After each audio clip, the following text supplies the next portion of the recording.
ដល់ពេលឥឡូវបងខ្ញុំមានបញ្ហាមកជេរខ្ញុំទៀតសិតអីគេបងសិតហើយជេរខ្ញុំដល់ពីជេរខ្ញុំហេតុអីវាអយុត្តិធម៌សម្រាប់ខ្ញុំខ្លាំងមែនឲ្យខ្ញុំញ៉ាំខ្ញុំសុំចេញវីដេអូមួយខ្ញុំកុំមកបង្ហាញភាពទន់ខ្សោយប្រាប់អ្នកអស់គ្នាប៉ុន្តែថ្ងៃនេះខ្ញុំចង់ស្លាប់ហ្មងយល់ទេតែអ្នកទាំងអស់គ្នាមួយចំនួនប្រកាសគេចង់ឲ្យខ្ញុំស្លាប់ខ្ញុំចង់ស្លាប់ហេតុអីបានខ្ញុំត្រូវមករងសម្ពាធបែបហ្នឹងខ្ញុំហេតុអីបានត្រូវមកខ្ញុំមករងសម្ពាធបែបហ្នឹងគ្រាន់តែមានបញ្ហាហេតុអីបានបងប្អូនខ្ញុំមានបញ្ហាណា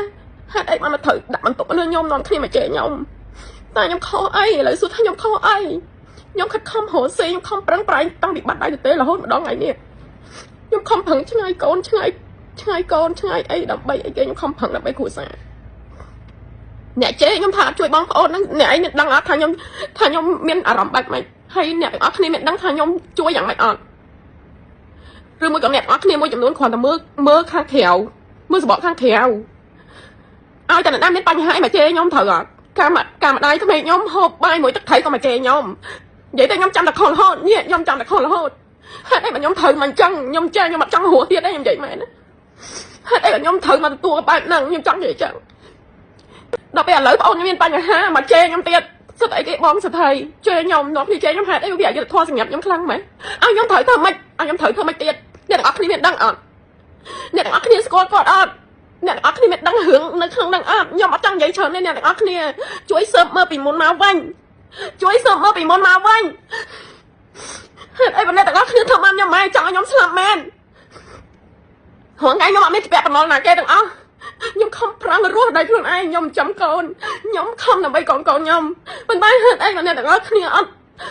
តបផ្លូវឲ្យខ្ញុំរស់ឲ្យសុបាយចិត្តផងខ្ញុំអត់មានបានធ្វើអីខុសហេតុអីបានត្រូវមកជេរខ្ញុំហេតុអីបានត្រូវមកជេរខ្ញុំឆ្ងល់ហេតុអីបានជេរខ្ញុំអញ្ចឹងខ្ញុំធ្វើអីខុសអ្នកទាំងអស់គ្នាប្រាប់មកថាខ្ញុំធ្វើអីខុសហេតុអីបានត្រូវមកជេរខ្ញុំខុសអីគេខ្ញុំបានធ្វើអីគេខុសគ្រាន់ថ្ងៃមានតែខ្ញុំចាញ់លេខអីដែរល្អខ្ញុំអត់ដែរធ្វើអីទៅប៉ះពាល់អ្នកណាទេហេតុអីបានត្រូវមកជេរខ្ញុំគេធ្វើអីតែគេណាណោះហេតុអីបានត្រូវមកជេរខ្ញុំចង់ឲ្យខ្ញុំបកស្រាយទៅប៉ុណ្ណាទៀតអ្នកទាំងអស់គ្នាចង់ឃើញខ្ញុំសម្លាប់ខ្លួនមែនខ្ញុំអត់ដែរយំប្រាប់អ្នកណាទាំងអស់ប៉ុន្តែអ្នកទាំងអស់គ្នាខ្ញុំសុំចិត្ត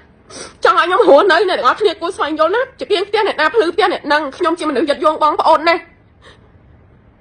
ខ្ញុំជាមនុស្សយឹតយងបងប្អូនណាខ្ញុំមិនមែនអោបកសោបអ្នកដតី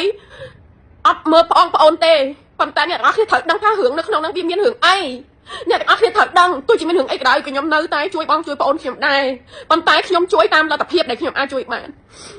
អ្នកទាំងអស់គ្នាទៅមើលរឿងកាត់ឡើងពីមុនមក